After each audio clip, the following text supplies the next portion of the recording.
A energia, ela é a base de tudo. A energia é a base do desenvolvimento. E hoje, o Jason Silva começou o dia falando uma frase que me marcou bastante, that we may stumble to one crucial innovation in a lifetime. Que a gente talvez se depare com uma inovação crucial na nossa vida, que me fez pensar que talvez a inovação mais crucial da história do desenvolvimento humano tenha sido o domínio da energia. E a partir do momento que a gente dominou a energia, começou a história da inovação humana. A gente passou pela descoberta do fogo, moinhos de água, revolução agrícola, trens de ferro, revolução industrial, revolução tecnológica, a revolução da inovação, a revolução da informação. A energia nos trouxe até o momento que nós estamos aqui hoje.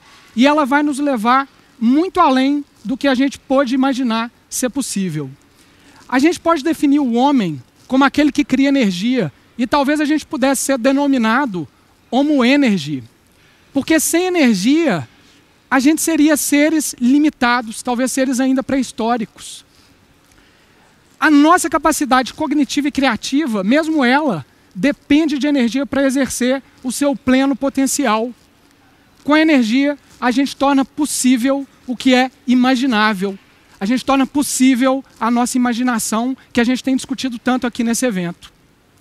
E desde o início dessa história de energia, dessa história de inovação, a gente descobriu o fogo, mas a gente percebeu o potencial dos nossos rios, a gente percebeu como extrair carvão do solo, como extrair petróleo e transformá-lo em combustível, a força dos ventos, a força da menor partícula, a força do átomo, energia térmica, energia do hidrogênio, que foi dito aqui hoje, energia solar.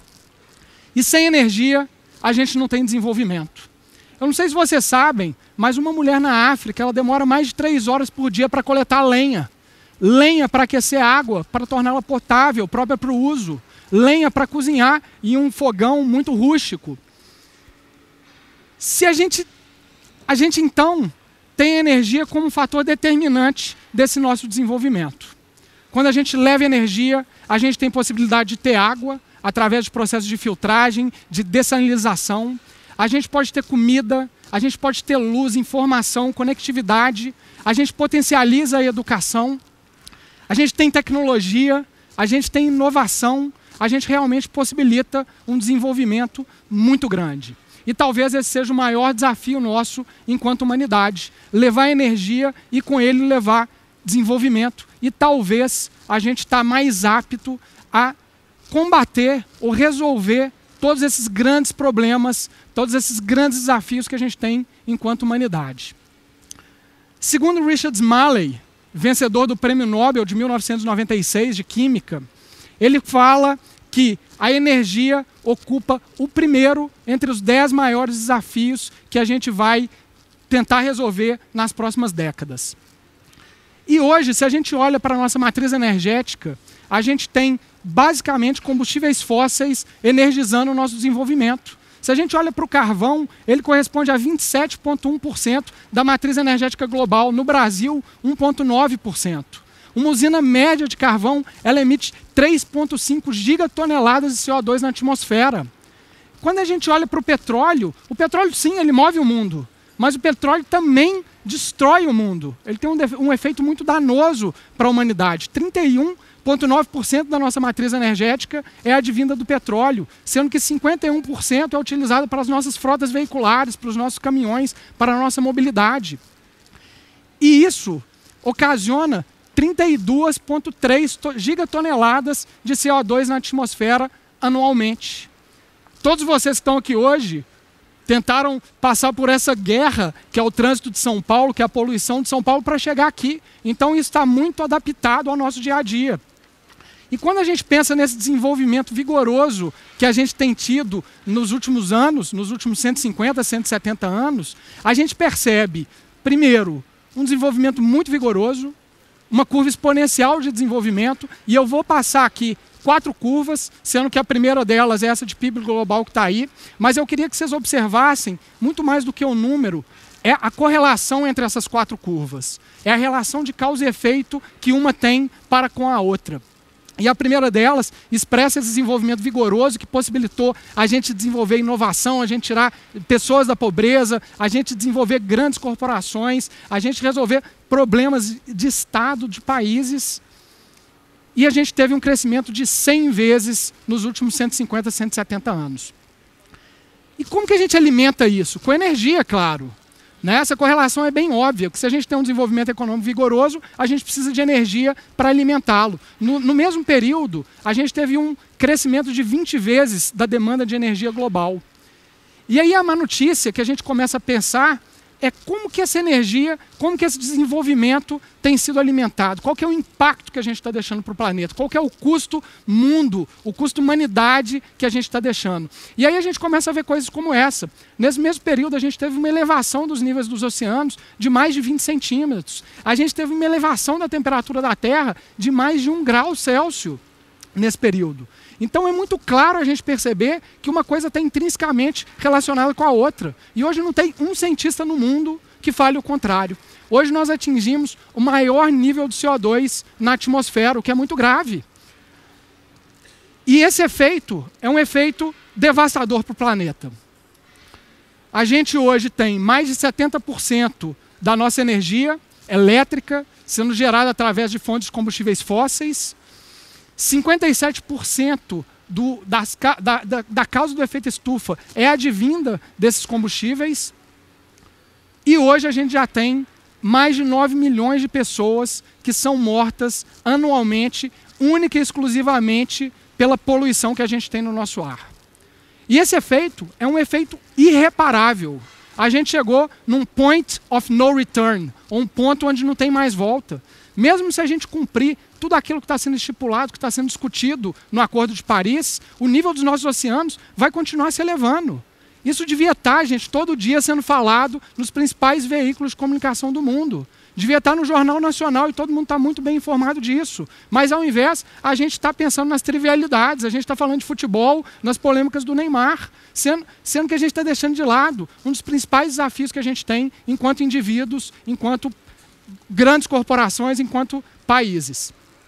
Eu não sei se todo mundo viu isso aqui, e não sei se vocês sabem, no dia 5 de junho desse mês, na semana passada, foi o Dia Mundial do Meio Ambiente. Então nós estamos no mês do meio ambiente. E a ONU fez uma campanha muito interessante, que é um hashtag Mask Challenge, ou hashtag Desafio da Máscara, para realmente causar awareness, para despertar as pessoas para esse problema que nos assola. E o desafio era basicamente criar uma máscara criativa que comunicasse esse problema e postasse nas redes sociais para ver se no movimento de rede, no movimento exponencial, a gente conseguisse levar essa informação para todo mundo. Eu vou passar esse vídeo, é um vídeo bem curto. Vamos lá.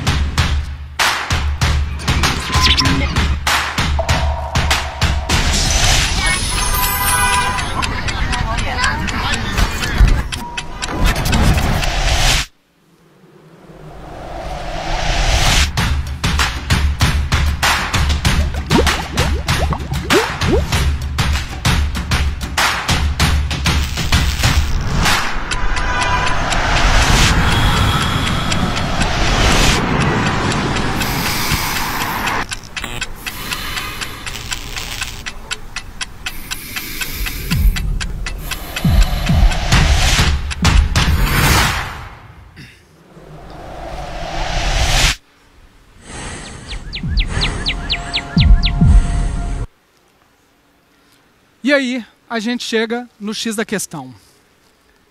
Se a gente continuar produzindo energia da forma como a gente faz hoje, nós vamos conhecer o inferno daqui a 20 anos. E o que eu quero dizer quando eu falo que nós vamos conhecer um inferno daqui a 20 anos? A gente tem cenários onde, se a gente continuar consumindo energia para alimentar o nosso desenvolvimento e emitindo o nível de CO2 que a gente emite hoje, a gente vai exaurir o nosso orçamento de carbono, que é limitado. Eu não sei se todo mundo sabe, mas hoje no planeta a gente tem um orçamento de carbono que é da ordem de 2.900 gigatoneladas. O que quer dizer esse número? Que é um número bem grande, às vezes é difícil da gente entender o que ele significa. E a forma mais fácil da gente comunicar ele é falando que a gente já utilizou 73% desse orçamento limitado de carbono. Falta 27%. E se a gente continuar no caminho que a gente está, a gente, em 20 anos, eleva a temperatura do planeta acima de 2 graus Celsius. Quando a gente faz isso, a gente dispara alguns processos naturais que são irreversíveis, processos de seca extrema, desertificação, chuvas intensas, inundação, derretimento da calota polar, elevação dos níveis dos nossos oceanos, queimadas que podem inviabilizar a vida da espécie humana no planeta, que podem nos levar à extinção daqui a 20 anos. O planeta vai continuar aqui, mas a gente talvez não esteja aqui mais. E quando a gente pensa no futuro, quando a gente olha para o que o mundo vai demandar de energia para os próximos 20 anos, a gente tem esse cenário aqui. Hoje nós somos 7 bilhões de pessoas.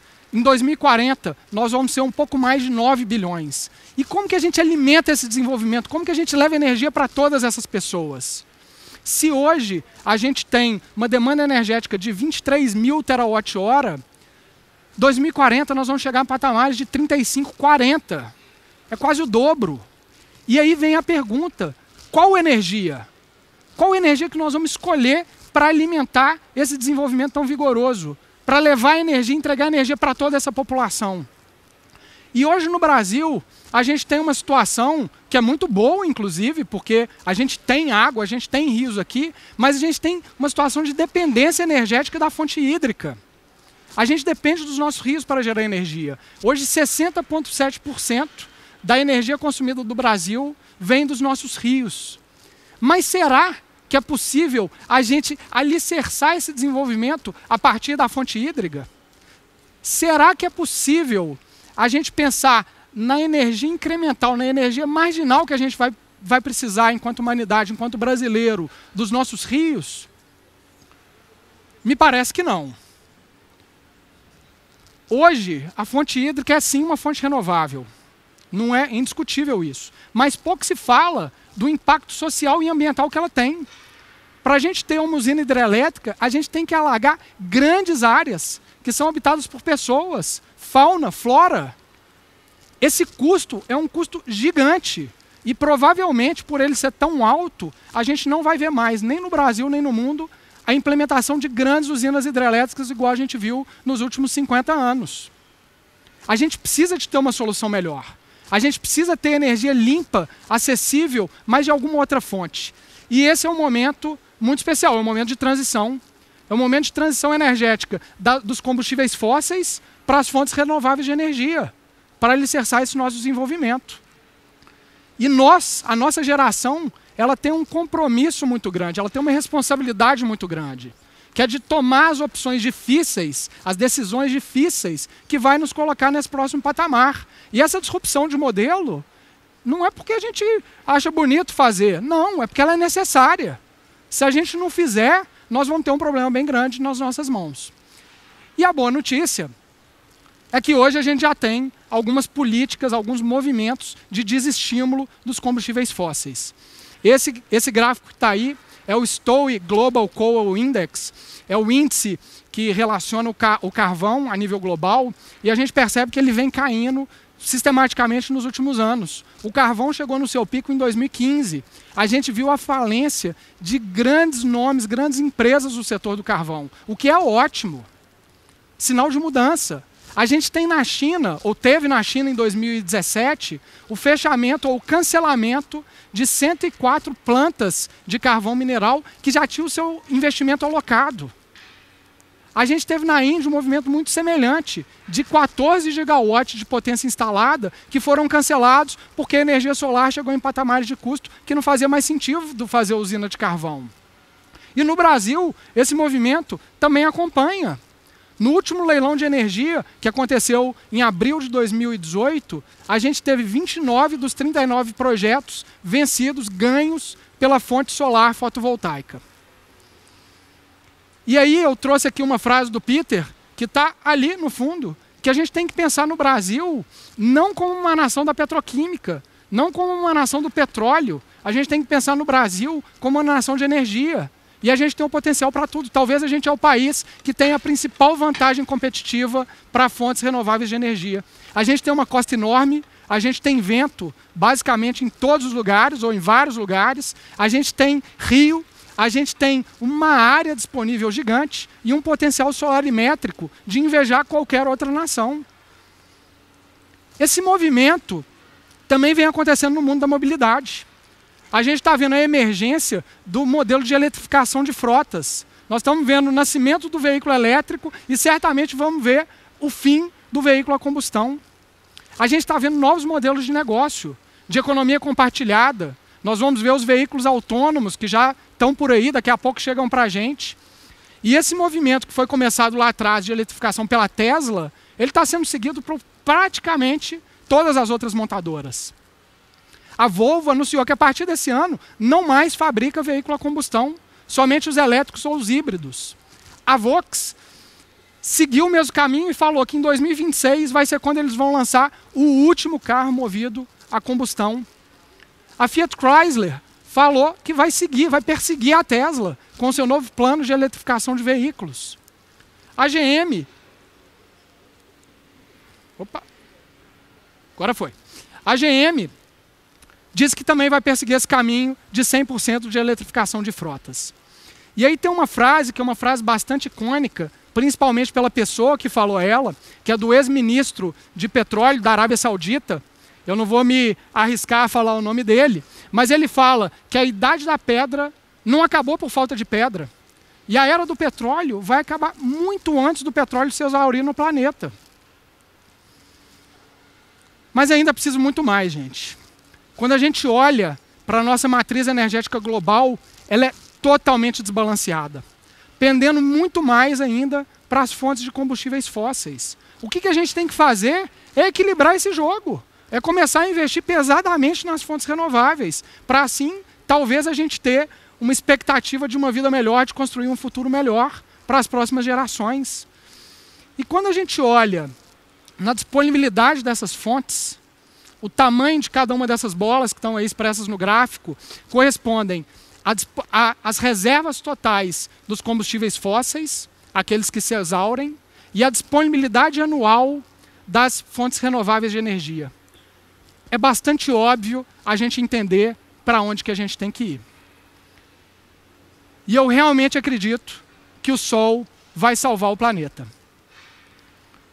O Sol, ele é uma fonte sustentável, energia limpa, é uma fonte democrática, o Sol brilha para todo mundo, em todos os lugares do planeta, o Sol não discrimina cor, não discrimina classe social, o Sol é uma fonte abundante, o Sol, 1 hora de Sol, entrega mais energia do que toda a energia consumida pela humanidade em 1 ano. O Sol é acessível para todo mundo. E quando a gente olha aqui, eu fiz uma conta bem simples, se a gente cobrisse todo o leito da usina de Itaipu, toda a área alagada com painel solar, a gente aumentaria a geração da usina de Itaipu, que é a mais icônica do Brasil, em 5 vezes. A gente resolveria o problema de energia do Brasil. Toda a energia que a gente consome, a gente conseguiria resolver com essa reserva, com essa área equivalente à reserva de Itaipu. E o que a gente está fazendo no mundo é muito parecido com essa foto. Hoje os investimentos, que ainda são muito incipientes, ou uma parcela muito pequena da nossa matriz energética é advinda da fonte solar, o que a gente está fazendo é isso aí, é geração concentrada de energia. São grandes usinas, linha de transmissão, que estão colocadas no interior de algum lugar, no interior de Minas, no interior de Pernambuco, da Bahia, e por aí vai. Mas as pessoas moram aqui numa cidade como São Paulo. Aproximadamente 90% da população brasileira vive nos centros urbanos. E a gente está gerando energia em algum lugar longe. Por que não aproveitar esse potencial? Quando a gente olha para a cidade de São Paulo, que é uma cidade muito verticalizada, a gente tem aproximadamente 8 vezes mais área disponível. Áreas de edifícios, fachadas de prédio, clarabóias de shopping, estruturas de estacionamento, mobiliário urbano, nossos carros, nossos caminhões, nossos ônibus. Por que não aproveitar toda essa superfície disponível para gerar energia limpa? Como é que a gente consegue extrair dessa estrutura energia próximo da onde que ela é consumida? O que falta? E para a gente quando a gente começou esse processo em 2009, a gente olhou para isso como uma oportunidade. A gente decidiu, enquanto grupo de pessoas, tentar resolver esse grande problema do Brasil, esse grande problema da humanidade, a partir de um projeto de pesquisa para desenvolver uma nova tecnologia. Uma tecnologia chamada OPV, a sigla vem do inglês, Organic Photovoltaic, em português, os painéis solares orgânicos. E a gente começou lá em 2009 e em 2015, a gente constituiu uma empresa chamada Sanil. E essa empresa chamada Sanil, ela nasceu com o objetivo de se apropriar desse espaço urbano e transformá-lo em superfícies inteligentes, em superfícies funcionais, em superfícies que geram energia limpa, que entregam valor para o indivíduo, que combate o problema do CO2. E aí a gente começa a olhar para isso e falar, gente, olha o potencial que a gente tem. Por que a gente não está fazendo nada a respeito? E aí a gente se concentrou no desenvolvimento do processo produtivo dessa tecnologia, que é um processo conhecido como impressão rolo-a-rolo, que é muito semelhante a uma indústria gráfica, é muito semelhante à indústria têxtil, onde a gente coloca um rolo polimérico, deposita tintas formadas de polímero semicondutor e, como produto, a gente tem um filme chamado OPV. Um processo contínuo que utiliza materiais abundantes na natureza, materiais orgânicos, não tóxicos, um processo de baixas temperaturas, altamente escalável, que pode entregar uma nova categoria de produto. E a Sanil, ela nasceu com esse propósito muito claro de entregar a fonte de energia mais limpa em todos os lugares e para todas as pessoas. A gente nasceu com o propósito de realmente transformar o mundo da energia. E quando a gente olha para o espaço urbano, é necessário que a gente alie sustentabilidade, sim, mas design. Porque quando a gente olha para coisas que estão próximas das pessoas, tecnologias que estão próximas das pessoas, ela precisa gerar bem-estar, ela precisa ser bonita, precisa ter estética. E aí a gente começou a olhar para esse espaço urbano de como transformar as fachadas dos nossos edifícios em áreas, em superfícies geradoras de energia. Esse aqui é o prédio da TOTUS, aqui em São Paulo, onde a gente revestiu a fachada com a tecnologia do OPV. Esse prédio ele tem uma peculiaridade muito interessante, porque a gente desenhou, a gente imprimiu a logo da empresa, que é essa forma circular que está aí no centro da imagem, com o painel solar mais limpo que existe. Imaginem que mensagem poderosa que é você ter a sua logo, que representa tudo que aquilo que você é, tudo aquilo que você acredita, estampada na fachada do seu prédio, gerando a energia mais limpa que existe. Mas a gente pode pensar também nessas clarabóias de shopping, que estão em todos os shoppings. Por que não fazer um retrofit dessas áreas, gerar energia limpa, reduzir a temperatura dentro desses ambientes, reduzindo também o consumo de ar-condicionado? Esse aqui é um projeto numa clarabóia, na sede do Banco Itaú, também aqui em São Paulo. Esse outro, um projeto de uma estrutura de vidro, na sede da Energisa, em Cataguases. A gente começa a pensar em estruturas que se adequam à arquitetura do ambiente. Eu gosto muito dessa foto, essa é uma fachada de um loft, onde a tecnologia está integrada à arquitetura, está integrada ao design. A gente tem nessa foto painel solar triangular, com outros formatos geométricos, que você nem percebe que ele está ali. A gente começa a pensar nas nossas frotas. Por que não tornar nossos veículos plataformas de geração de energia, sejam eles a combustão ou sejam eles elétricos, tornando ele mais eficiente, trazendo funcionalidades que antes não estavam disponíveis. Esse é um projeto com a Fiat Chrysler. Aqui no Brasil, a gente tem um transporte prioritariamente rodoviário. São milhares de caminhões nas nossas estradas. Por que não utilizar essa superfície para alimentar sistemas de GPS, trave eletrônica de baú, para trazer eficiência energética, reduzir consumo de diesel, alimentar sistemas de refrigeração? Mesma coisa para os nossos ônibus de transporte de passageiros intermunicipal. As nossas estruturas urbanas, eu não sei se vocês já pensaram, mas como que é o posto de gasolina do futuro? Provavelmente ele é algo muito parecido com isso. Esse é um projeto que está sendo desenvolvido em parceria com a AES, que a gente está justamente pensando na infraestrutura desse processo de eletrificação. Grandes áreas expostas ao sol, que é desejável você ter uma cobertura para o seu carro não virar um forno, né? Grandes áreas que podem se apropriar desse potencial solar, mas onde você quer ter design, onde você quer ter beleza. A gente começa a pensar em estruturas de mobiliário urbano que entregam serviço para a população, que entregam funcionalidade. Esse é um produto que a gente chama de OP3, que tem um design lindo, foi uma parceria com uma empresa italiana. onde é um elemento totalmente off-grid, você não tem que cortar um fio na calçada, você entrega energia com beleza e serviço, carregamento de celular, sistemas de Wi-Fi, internet das coisas, iluminação pública. A gente patrocinou o Rock in Rio em 2015, foi um grande sucesso.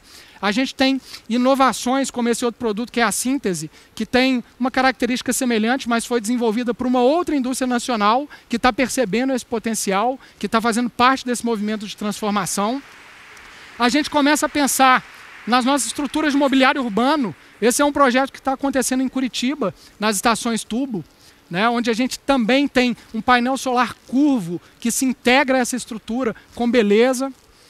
A gente começa a pensar nesses nossos grandes reservatórios de água, de lagos, reservatórios de hidrelétrica, onde a gente pode ter uma solução de flutuador de baixíssimo custo, ou para complementar, ou para gerar energia onde não existia. As possibilidades são infinitas. Eu podia ficar aqui passando slide um bom tempo para comunicar tudo aquilo que a gente está fazendo.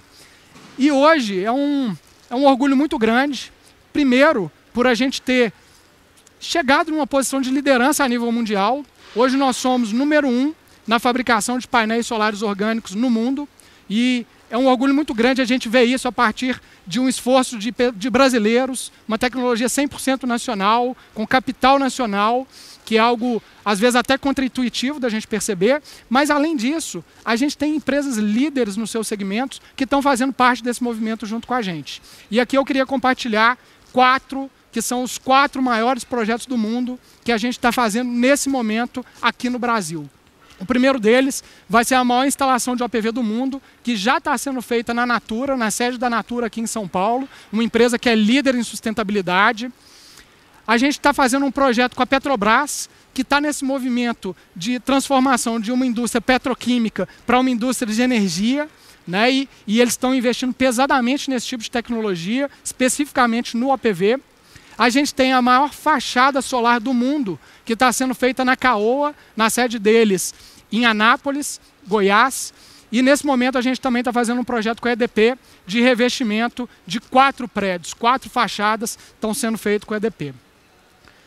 E aí a gente começa a pensar em disrupção, né?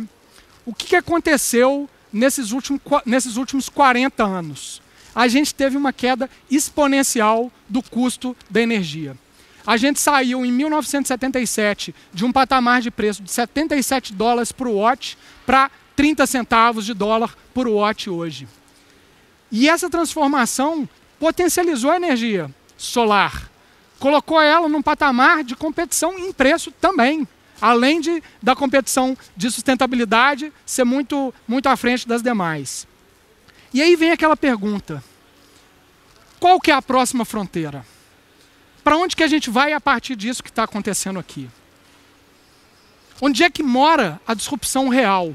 E o Pascal Finette falou ontem, ao final do dia, uma caracterização muito interessante da diferença entre inovação e disrupção, onde inovação é fazer as mesmas coisas melhor. E em algum lugar entre inovação e disrupção, a gente tem efetivamente fazer coisas novas. E a disrupção é fazer aquelas coisas novas que tornam as coisas antigas obsoletas. E eu acredito que é esse o grande momento da energia. É um momento de disrupção profunda. É muito fácil a gente visualizar uma tecnologia como o OPV chegando em patamares de preço zero, custo zero, energia de graça. E o que a gente faz quando a gente tem energia de graça? O que muda quando a gente tem energia de graça? A gente começa a pensar em novos modelos de negócio de Energy as a Service, de energia como serviço. E da mesma forma, como vocês nunca viram uma nota fiscal do Google de kilobyte transmitido, sendo que Google é uma empresa que vende informação e a unidade de medida de informação é kilobyte, provavelmente nós vamos parar de ver boleto de quilowatt-hora, porque agora a energia é de graça. E aí como é que a gente monetiza esses novos modelos de negócio? Como é que a gente monetiza essa nova fronteira da energia? A gente começa a pensar em serviços que a gente pode entregar com energia. Funcionalidade, conectividade, IoT, inteligência. A gente empodera o consumidor, a gente começa a pensar em redes descentralizadas, digitalização, democratização, e a gente passa a entregar valor para o consumidor. a gente começa a pensar nesse modelo de energia de graça, a gente começa a pensar no modelo de abundância energética de custo zero. E aí a gente passa por um novo paradigma da economia, um novo paradigma de inovação. Hoje no planeta, nós temos 800 milhões de pessoas que não têm acesso à energia elétrica. Eu vou repetir, nós temos 800 milhões de pessoas que não têm acesso à energia elétrica. Talvez a gente consiga mudar a realidade dessas pessoas. Eu gosto muito dessa foto. Essa pessoa que está aí na foto é a Camila. A Camila fez parte desse projeto social que a gente executou junto a uma ONG internacional. E a Camila levou 20 painéis OPV de 2,5 metros de comprimento, um pouco maior do que esse que está ali, que eu esqueci de mostrar para vocês, enrolado na mala de mão dela. E aí eu vou mostrar agora. Nós estamos falando disso aqui, gente. Nós estamos falando de um painel solar super leve, super fino, flexível, semi-transparente, que tem a menor pegada de carbono dentre todas as alternativas energéticas que existem hoje no mundo, que tem uma capacidade de absorção de luz difusa como nenhuma outra. Vocês observam, não sei se está dando para ver aí de longe, que nós temos aqui uma fita de LED integrada em cima e embaixo. Essa energia está sendo gerada por esses holofotes aqui do palco.